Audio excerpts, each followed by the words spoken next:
Order इसका, यहाँ पे 2 प्लस आई इफेक्ट है, यहाँ पे 1 प्लस आई इफेक्ट है, यहाँ पे कुछ नहीं है प्लस आई इफेक्ट वाला।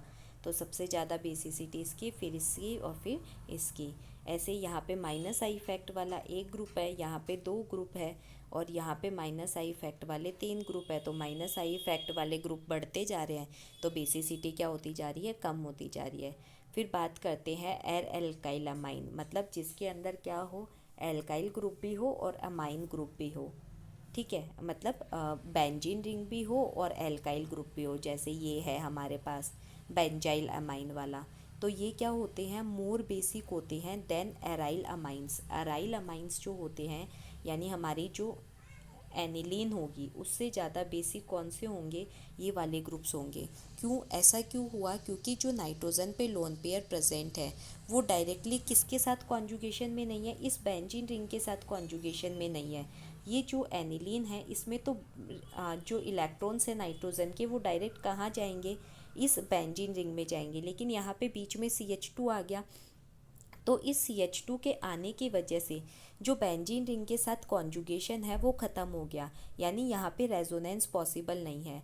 तो जो नाइट्रोजन है उसके ऊपर लोन पेयर जो है वो बने हुए रहेंगे, वो बेंजीन रिंग के अंदर नहीं जा पाएंगे, यानी इलेक्ट्रॉन्स जो है वो अवेलेबल नहीं हो पाएंगे। तो इलेक्ट्रॉन्स जब अवेलेबल नहीं हो पाएंगे बेंजीन रिंग को, तो यहाँ पे इलेक्ट्रॉन्स नाइट्रोजन पे रहेंगे और नाइट्रोजन पे इलेक्ट्रॉन्स रहेंगे, तो इसकी बेसिसिटी क्या हो जाएगी, एनिलीन से थोड़ी ज़्यादा हो जाएगी। जैसे ऑर्डर देखो, ये हमने ऑर्डर लिख रखा है, यहाँ पे सबसे ज़्यादा बेसिसिटी एल्काइल की है, क्योंकि यहाँ पे प्लस आई इफेक्ट का ग्रुप है, क्योंकि ये तो नाइट्रोजन पे लोन पेयर को बढ़ा रहा है। फिर यहाँ पे सबसे कम हमारी एनिलीन की है, क्योंकि ये माइनस आई इफेक्ट शो कर रहा है। फिर अमोनिया ना प्लस आई है ना माइनस आई है, तो ये इसके बाद आ गया।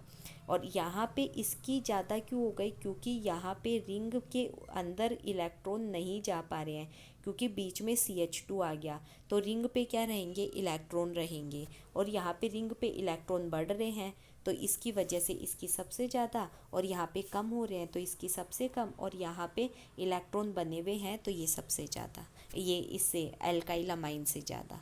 ठीक है, तो ये ऑर्डर को ध्यान रख लेना। अब हम रिएक्शंस पढ़ते हैं अलग अलग की। तो देखो, अमाइंस की केमिकल प्रॉपर्टीज़ जो है उसमें हम रिएक्शन करवाते हैं अलग अलग कंपाउंड्स के साथ। तो अगर मैं बात करूँ, अमाइंस जो है उसकी एसिड के साथ रिएक्शन करवाएंगे तो सॉल्ट बना लेगा। ये एसिड के साथ रिएक्शन, ये एसिड के साथ ये H+ ले लेगा और बाकी क्या बना देगा, सॉल्ट बना देगा। NH3+ हो जाएगा और रिमेनिंग ग्रुप माइनस के फॉर्म में रह जाएगा। ठीक है, ये देखो यहाँ पे ऐसे ही H2SO4 के साथ एक H+ ले लिया, HSO4 दोनों H+ ले लिए, जैसे एक और यहाँ से ले लिया, तो ये क्या बन जाएगा, H2 बन जाएगा और SO4 -2 में निकल जाएगा। ठीक है, आपको करना है क्या है, एसिड के साथ H+ देना है और बचे हुए ग्रुप को क्या कर देना है, माइनस के साथ अलग कर देना है।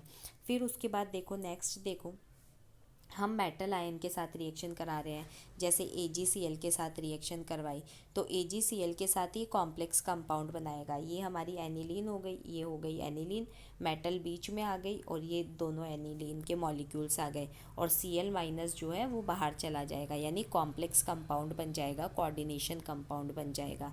ऐसे ही यहाँ पे CuCl2 के साथ है, ये NH3 4 4 NH3Cu के साथ आ गए, वही कोऑर्डिनेशन के फॉर्म में, और ये Cl2 जो है वो बाहर रह गया कोऑर्डिनेशन स्फेयर के।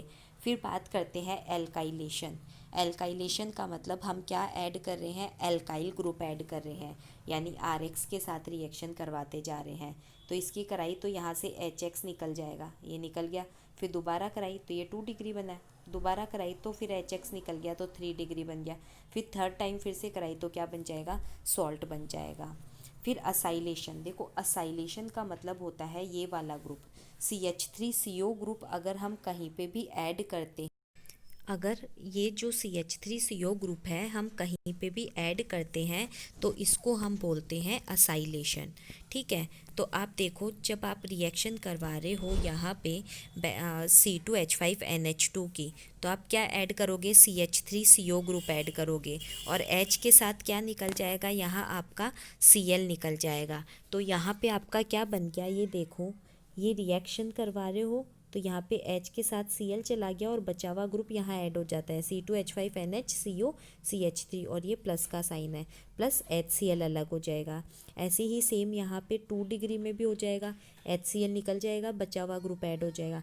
लेकिन 3 डिग्री जो है वो रिएक्शन नहीं करेगा क्योंकि इसके पास हाइड्रोजन है ही नहीं, तो ये रिएक्ट नहीं कर सकता है। फिर उसके बाद देखो हम बात करें एरोमेटिक अमाइन की, तो एरोमेटिक अमाइंस में भी सेम ही होगा। एरोमेटिक अमाइंस में जैसे इथेनोइक एनहाइड्राइड ले लिया तो आपको ऐड क्या करना है, CH3CO ही ऐड करना है और बचे हुए ग्रुप के साथ क्या निकल जाएगा, हाइड्रोजन। तो ये क्या बन जाएगा, CH3COOH। ठीक है। फिर हम बात करते हैं बेंजोइलेशन की। इसके अंदर आपको एक तो एक्वस स्टेट वाला जो है उसके नोट्स लिखने हैं और एक आपको जो नेम रिएक्शंस है वो लिखनी है। जैसे ये शॉर्टेन बॉमान नेम रिएक्शन है, इसको आपको लिखना है। ठीक है। तो ये शॉर्टेन बॉमान जो नेम रिएक्शन है इसके अंदर हम कि कौन सा ग्रुप ऐड करेंगे, बेंजोइलेशन। एसाइलेशन में यहाँ CH3 आता है, बेंजोइलेशन में यहाँ C6H5 आता है। सेम वही रिएक्शन है, H के साथ Cl निकल जाएगा, HCl बन जाएगा और बाकी सेम ग्रुप C6H5CO जाके ऐड हो जाएगा। ठीक है। फिर इसको स्किप कर दो, छोड़ दो, ये काम का नहीं है। फिर उसके बाद बात करते हैं बहुत बहुत ज़्यादा इम्पॉर्टेंट रिएक्शन है, डायरेक्ट पूछते हैं, कार्बिल अमाइन रिएक्शन और reaction with chloroform. Name reaction है, लिखनी भी है इसको। कार्बिल अमाइन रिएक्शन, इसके अंदर हम 1 डिग्री अमाइन की रिएक्शन कराते हैं क्लोरोफॉर्म के साथ एल्कोहलिक बेस की प्रेजेंस में। NaOH ले सकते हो, KOH ले सकते हो। कार्बिल अमाइन यहाँ पे जो बनता है वो बनता है कार्बिल अमाइन, NCRNC, जिसे हम कार्बिल अमाइन भी बोलते हैं। ठीक है। तो कार्बिल अमाइन बनेगा, KCl बनेगा और H2O बनेगा। इसे आइसोसाइनाइड टेस्ट भी बोला जाता है। ठीक है ना, ये ध्यान रखना। कार्बिल अमाइन रिएक्शन बोल सकते हो, रिएक्शन विथ क्लोरोफॉर्म बोल सकते हो और आइसोसाइनाइड टेस्ट बोल सकते हो। तीनों जो है एक ही बात है। तो इसके अंदर बनता है RNC, KCl बनेगा और क्या निकल जाता है, H2O, जो मॉलिक्यूल्स हैं वो निकल जाते हैं। सेकेंडरी और टर्शरी अमाइंस जो है वो ये रिएक्शन शो नहीं करते हैं, इसलिए इस रिएक्शन को हम प्राइमरी अमाइन के टेस्ट के लिए यूज़ में ले सकते हैं। फिर उसके बाद सेम वही चीज़ है, अगर हम यहाँ पे एनिलीन ले लें तो एनिलीन में क्या बन जाएगा, वहाँ RNC बन रहा था तो यहाँ R की जगह क्या आ जाएगा, C6H5 आ जाएगा। ठीक है। फिनाइल कार्बिल अमाइन बन जाएगा। नेक्स्ट जो हमारे पास आती है वो भी बहुत इंपॉर्टेंट रिएक्शन है, नेम रिएक्शन है, हॉफमान मस्टर्ड ऑयल रिएक्शन, जिसके अंदर हम CS2 के साथ रिएक्शन करवाते हैं, कार्बन डाइसल्फाइड के साथ रिएक्शन करवाते हैं। तो ये देखो, ये हमारी 1 डिग्री अमाइन है RNH2 और ये हमारा कार्बन डाइसल्फाइड है CS2। इसके साथ जब हम रिएक्शन करवा रहे हैं तो देखो हमारे पास हो क्या रहा है, ये जो RNH है इसके साथ कौन रिएक्ट कर रहा है, CS2। तो यहाँ पे RNH और ये C और S और ये हाइड्रोजन जो है वो यहाँ चला जाता है, तो ये SH बन गया। फिर उसके बाद हम काम में लेते हैं HgCl2 के। ठीक है। HgCl2 को जब हम काम में लेते हैं तो हमारे पास बनता है RnCS। ठीक है ना, ये ध्यान रखना क्या बनेगा, RnCS एल्काइल आइसोथायोसाइनेट, RnCS। ठीक है। और Hg के साथ क्या चला जाता है, सल्फ़र चला जाता है और दो जो H बचे हैं वो 2 Cl के साथ निकल जाते हैं। तो देखो सबसे पहले 1 डिग्री की करवाते हैं। ये हॉफमान मस्टर्ड ऑयल एक्सपेरिमेंट जो है 1 डिग्री, 2 डिग्री और 3 डिग्री को सेपरेट करने के काम में आता है। तो यहाँ पे 1 डिग्री के साथ जब करवाते हैं तो हमारे पास क्या बनता है, RNHCSSH, N alkyl dithiocarb amine acid. ठीक है। फिर उसके बाद थाया कार्ब एमाइन एसिड HgCl2 के साथ कराते हैं तो एल्काइल आइसोथायोसाइनेट बनता है, उसकी स्मेल मस्टर्ड ऑयल के जैसी होती है। जब हम इसकी रिएक्शन एरोमेटिक अमाइन के साथ कराते हैं तो भी वही सेम CS2 को काम में लेते हैं और क्या बनेगा, NH के साथ कौन ऐड हो जाता है, CS ऐड हो जाता है। 2 मॉलिक्यूल रिएक्ट कर रहे हैं, K2S निकल जाता है, H2O निकल जाता है। ठीक है। फिर यहाँ पे जो हमारा ये RNHCS बना था ये HCl के साथ रिएक्ट करता है, बेस के साथ एसिड के साथ रिएक्ट करता है, तो वो ही हमारा वापस क्या बन जाता है, यहाँ हमारा RNCS बना था, यहाँ हमारा क्या बन जाएगा, C6H5NCS बन जाएगा, फिनाइल आइसोथायोसाइनेट। ठीक है। फिनाइल आइसोथायोसाइनेट बनने के बाद ये जो C6H5NH3Cl है ये अलग हो जाता है, ये निकल जाता है यहाँ से। देखो C6H5NH3, ठीक है, और ये Cl और बाकी NCS वाला जो है वो यहाँ पे रह जाता है। तो ये आपको ध्यान रखनी है हॉफमैन मस्टर्ड ऑयल। फिर ये देखो हाफमान मस्टर्ड ऑयल में हम CS2 के साथ करवाते हैं, कार्बन डाइसल्फाइड के साथ, और थायोसाइनेट बनता है, आपको ये ध्यान रखना है, ठीक है। फिर नाइट्रस एसिड की बात करें तो नाइट्रस एसिड जो है वो हमारा क्या होता है, HNO2, ठीक है। नाइट्रस एसिड होता है HNO2। यहाँ तो मैंने रिएक्शन लिखी है, हम HNO2 को कैसे बनाते हैं, तुम्हें तो रिएक्शन करवानी है सीधी। तो नाइट्रस एसिड होता है HNO2। अब नाइट्रस एसिड के साथ जब हम रिएक्शन कराएंगे RNH2 की, ये किसके साथ हो जाएगी, HNO2 के साथ। ये हमारा क्या है, नाइट्रस एसिड। तो देखो जब नाइट्रस एसिड के साथ रिएक्शन करवा रहे हैं तो क्या क्या बनता है, यहाँ देखो सबसे पहले 1 डिग्री अमाइन की करवा रहे हैं तो 1 डिग्री अमाइन में क्या बनता है, एल्कोहल बनता है, ROH बन जाएगा, N2 अलग हो जाएगी, H2 अलग हो जाएगी। ये देखो ये पूरी रिएक्शन लिख रखी है कैसे हो रहा है। HNO2 के साथ पहले क्या बनता है हमारे पास, RN2 प्लस ये यहाँ पे Cl ले रखा है, ये ROH, फिर N2 अलग हो जाता है। तुम तो डायरेक्ट रिएक्शन याद रखना, इसको छोड़ दो। तुम तो याद रखना कि RNH2 मतलब 1 डिग्री के साथ जब रिएक्ट करता है तो एल्कोहल बनता है, ठीक है। फिर 2 डिग्री के साथ देख लो क्या बनता है, 2 डिग्री के साथ क्या बनता है, नाइट्रोसो कंपाउंड बनते हैं, ठीक है ना। नाइट्रोसो कंपाउंड बनते हैं C2H5 का होल ट्वाइस NNO, NO का मतलब होता है नाइट्रोसो ग्रुप, ठीक है। और 3 डिग्री जो है उसके साथ क्या बनते हैं, नाइट्राइट बनते हैं, NO2 माइनस आ जाता है, ठीक है। तो ये चीज़ ध्यान रखना कि 1 डिग्री के साथ एल्कोहल बनेगा हमारा, 2 डिग्री जो है उसके साथ हमारे पास जो है वो बनेगा नाइट्रोसो कंपाउंड, और 3 डिग्री जो है उसके साथ हमारा बनेगा नाइट्राइट, ठीक है। फिर हम बात करते हैं नाइट्रोसिल क्लोराइड। नाइट्रोसिल क्लोराइड होता है NOCl, जिसे हम टिल्डेंस रिएजेंट भी बोलते हैं। तो जहाँ पे भी ये नेम रिएक्शन आ रही है ना, उनको तो आपको लिखना भी है और अच्छे से याद भी करना है। तो ये टिल्डेंस रिएजेंट हो गया। इसकी रिएक्शन जब हम करवाएंगे तो हमारे पास क्या क्या बन जाएगा, RCl बन जाएगा। ये चीज़ हम एल्काइल हैलाइड में फिर से पढ़ेंगे, ठीक है ना। तो ये RCl बन जाएगा, N2 जो है यहाँ से अलग हो जाएगी और ये H2O निकल जाएगा। फिर आती है फोस्जीन। फोस्जीन क्या होती है, COCl2 कार्बोनिल क्लोराइड, इसके साथ हम रिएक्शन करवा रहे हैं। तो फोस्जीन के साथ अलग अलग जो अमाइंस है वो अलग अलग कंपाउंड्स का फॉर्मेशन करती है। तो देखो यहाँ पे फॉस्जीन जो है COCl2 वो रिएक्ट कर रही है 1 डिग्री अमाइन के साथ। वही H को Cl दिख गया तो HCl निकल जाएगा, ये निकल गया, और ये RNH और ये RNH और ये CO ऐसे का ऐसे यहाँ पे बॉन्ड बना लेगा, यानी NN डाई एल्काइल यूरिया। फिर उसके बाद इसकी रिएक्शन हम आगे करवा रहे हैं डाइल्यूट HCl के साथ, तो वही आइसोसाइनेट बन जाएगा NRNCO, ये निकल जाएगा, और क्या बन गया, RNH, हमारा क्या बन जाएगा, RNH2 तो यहाँ से बच गया और HCl यहाँ से बन गया, तो ये हमारा क्या बन जाएगा, सॉल्ट बन जाएगा, ठीक है। फिर उसके बाद 2 डिग्री अमाइन के साथ कराएंगे तो यहाँ पे एक एक की जगह दो, वहाँ 2 हाइड्रोजन थे, यहाँ एक एक हाइड्रोजन है, तो ये दोनों हाइड्रोजन यहाँ से निकल जाएंगे, HCl के फॉर्म में निकल गए, और वही फोस्जीन। अब आगे जो है ये रिएक्ट नहीं कर पाएगा क्योंकि इसके पास यहाँ पे हाइड्रोजन नहीं है, और 3 डिग्री के पास तो हाइड्रोजन है ही नहीं, तो ये वैसे ही रिएक्ट नहीं करेगा।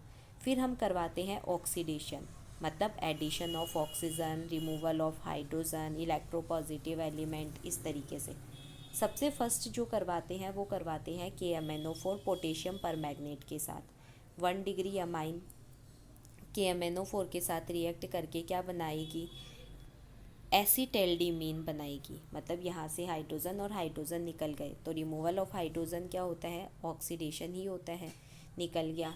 और फिर H2O के साथ कराएंगे तो ये बॉन्ड ब्रेक होगा, यहाँ पे तो क्या आ जाएगा हमारा O, और यहाँ पे क्या आ जाएगा H2, यानी क्या निकल जाए, क्या बन जाएगी, NH3। तो आप देखो जब 1 डिग्री अमाइन का ऑक्सीडेशन हो रहा है तो हमारे पास क्या बनता है, एल्डिहाइड बनता है। 2 डिग्री का ऑक्सीडेशन होगा तो कीटोन बनेगा, क्योंकि वही यहाँ से H और यहाँ से H निकला तो डबल बॉन्ड आ जाएगा, फिर ये बॉन्ड ब्रेक होगा, ये डबल बॉन्ड आ गया, कीटीमीन बन गया, और डबल बॉन्ड आने से यहाँ पे क्या आ जाएगा O, और इसे हम क्या बोलते हैं, कीटोन।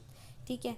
और फिर हम बात करते हैं H2O2 हाइड्रोजन पर ऑक्साइड के साथ या पर एसिड के साथ H2SO5, इसके साथ जब हम ऑक्सीडेशन करवाते हैं तो ये देखो ऑक्सीडेशन हो रहा है, तो यहाँ पे क्या ऐड होती है, ऑक्सीजन ऐड होती है।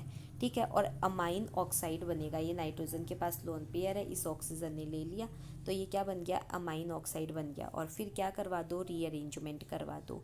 और रीअरेंजमेंट हम जैसे ही इसका रीअरेंजमेंट करवाएंगे तो हमारे पास क्या बन जाएगा, ये इथाइल हाइड्रोक्सिल अमाइन, ये इथाइल है, मिथाइल नहीं। ठीक है। इथाइल हाइड्रोक्सिल अमाइन C2H5, क्योंकि ये OH यहाँ चला गया तो ये क्या बन गया, C2H5NH और ये OH। ठीक है। फिर उसके बाद हम करवाते हैं एलिफेटिक 2 डिग्री अमाइन का ऑक्सीडेशन, वही H2SO5 के साथ। तो यहाँ पे भी वही सेम, ये ऑक्सीजन को ले लेगा, CH3 है ना। ठीक है। ऑक्सीजन को ले लेगा, रीअरेंजमेंट होगा तो ये बन जाएगा। ठीक है। फिर उसके बाद हम 3 डिग्री का करवाते हैं, जब 3 डिग्री का करवाएंगे तो क्या होगा, वही ऑक्साइड। अब यहाँ पे कोई रीअरेंजमेंट तो पॉसिबल है नहीं, क्योंकि यहाँ पे हाइड्रोजन है नहीं, तो ये ऑक्साइड पे रुक जाएगी रिएक्शन। फिर इम्पॉर्टेंट रिएक्शन नोटबुक में भी लिखनी है आपको, reaction with Arain sulphonyl compounds जो होते हैं उसकी बात अगर हम करते हैं, जैसे बेंजीन सल्फोनिल क्लोराइड। ठीक है। अराइन सल्फोनिल क्लोराइड्स, जिसे हम हिंसबर्ग रिएजेंट भी बोलते हैं, और हिंसबर्ग रिएजेंट होता है क्या है, benzene sulphonyl chloride, benzene ring, फिर SO2 और फिर Cl। इसकी रिएक्शन हम 1 डिग्री अमाइन के साथ कराते हैं, H को Cl दिख गया, निकल जाएगा, निकल गया। ठीक है। अब देखो ये HCl निकल गया, यहाँ पे ये SOO, इसके साथ कौन बचा हुआ है ग्रुप ऐड हो जाएगा, ये NHC2H5 ऐड हो जाएगा। यहाँ देखना, इस हिंसबर्ग रिएजेंट को हम यूज़ में लेते हैं अमाइंस के सेपरेशन में। ये प्रोडक्ट जो है, यही प्रॉपर्टी याद रखनी है, ये जो प्रोडक्ट है वो सॉल्यूबल होता है बेस के अंदर, क्योंकि यहाँ पे एक्टिव हाइड्रोजन प्रेजेंट है। तो 1 डिग्री अमाइन जब हिंसबर्ग रिएजेंट से रिएक्शन करती है तो जो प्रोडक्ट बनता है वो सॉल्यूबल होता है, ये याद रखना। ठीक है। तो ये बेस के साथ रिएक्ट करेगा, यहाँ पे देखो इसके पास एक्टिव हाइड्रोजन प्रेजेंट है, यहाँ बेस के ये रहा, ये एक्टिव हाइड्रोजन प्रेजेंट है, और यहाँ पे क्या होगा, अब हमारे पास सॉल्ट का फॉर्मेशन हो जाएगा, ये C2H5 और ये कौन ऐड हो जाएगा, यहाँ पे K ऐड हो जाएगा और ये H2O निकल जाएगा। ठीक है। और 2 डिग्री अमाइन भी वैसे ही सेम रिएक्ट करेगा, HCl निकल जाएगा, लेकिन यहाँ पे अब ये जो बनता है ये सॉल्यूबल नहीं होता है, क्योंकि यहाँ पे क्या है, हमारे पास बेस ही ये एक्टिव हाइड्रोजन ही प्रेजेंट नहीं है। और 3 डिग्री अमाइन तो रिएक्शन ही नहीं करेगा, क्योंकि इसके पास यहाँ ही हाइड्रोजन प्रेजेंट नहीं है। तो याद रखना, 1 डिग्री वाला बेस में सॉल्यूबल, 2 डिग्री वाला बेस में सॉल्यूबल नहीं होता है, या कंपाउंड ही नहीं बनाता है, और 3 डिग्री वाला रिएक्शन ही नहीं करता है हिंसबर्ग रिएजेंट के साथ। इसलिए हम इनके सेपरेशन में काम में लेते हैं, 1 डिग्री, 2 डिग्री, 3 डिग्री के सेपरेशन में इस मेथड को काम में लेते हैं। और आजकल पैराटोलुइन सल्फोनिल क्लोराइड को भी यूज़ में लिया जाता है बेंजीन सल्फोनिल क्लोराइड के प्लेस पे, मतलब यहाँ पे CH3 और लगा दो। फिर उसके बाद हम बात करते हैं inter conversion of primary amines की, प्राइमरी अमाइंस के इंटर कन्वर्जन की। देखो आप जब ऑर्गेनिक को पूरा पढ़ लोगे तो आपको पता लगने लग जाएगा कि कौन किसके साथ रिएक्ट करके क्या कंपाउंड बनाता है। तो आप सीरीज़ को असेंट और डिसेंट कर सकते हो। असेंट जो है उसका मतलब हमें एक कार्बन को बढ़ाना है, डिसेंट मतलब हमें एक कार्बन को कम करना है। जैसे लोअर अमाइन है हमारे पास और उसको हमें हायर अमाइन में चेंज करना है, तो RNH2 की रिएक्शन नाइट्रस एसिड से करा दो। 1 डिग्री पता है ना क्या बनाता है, अल्कोहल बनाता है। ये अल्कोहल PCl5 के साथ रिएक्ट करता है। ये रिएक्शंस हम स्टार्टिंग में, जब स्टार्टिंग वाले चैप्टर्स करेंगे ना तो वहाँ पे भी आएगी। PCl5 के साथ जब अल्कोहल रिएक्ट करता है तो क्या बनता है, RCl। RCl इस KCN के साथ रिएक्ट करता है तो KCl तो निकल जाता है RCN, और ये RCN जो है इसका क्या करवा दो आप आगे, रिडक्शन कराओगे तो यहाँ पे H ऐड हो जाएंगे, तो ये क्या बन जाएगा, RCH2NH2। मतलब आपको कैसे भी करके इसके अंदर कार्बन का नंबर इंक्रीज़ करना है, प्रॉपर स्टेप वाइज स्टेप चल के। जरूरी नहीं है आप इस मेथड को ही फॉलो करो, आप जब पूरी ऑर्गेनिक पढ़ लोगे तो आपको और भी मेथड्स आने लगेंगे। दूसरा डिसेंट का तरीका देखो, वही HNO2 के साथ करवा दी, अल्कोहल बन गया। वहाँ रिडक्शन करवाते थे, यहाँ ऑक्सीडेशन करवा दो। अल्कोहल का ऑक्सीडेशन जब हम करवाते हैं तो क्या बनता है, एसिड बनता है। ठीक है, हायर ऑक्सीडेशन करवाया है। अल्कोहल के ऑक्सीडेशन से वजह से एल्डिहाइड कीटोन भी बनते हैं और फिर एसिड बनता है। ठीक है, लेकिन हमने स्ट्रॉन्ग ऑक्सीडाइजिंग एजेंट लेके इसका ऑक्सीडेशन करा दिया। फिर NaOH के साथ करवाई तो यहाँ से क्या हो गया, OH और H निकल गया, तो COONA ऐड हो गया। सोडा लाइम के साथ रिएक्शन आपने 11th क्लास में पढ़ी है, तो ये सोडा लाइम के साथ रिएक्शन करते ही CO2 गैस जो है वो गायब हो जाती है। CO2 गैस जब गायब हो गई, यहाँ से Na2CO3 निकल गया और क्या ऐड हो जाएगा, RH ऐड हो जाएगा। देखो ये CO2 और ये Na2CO3।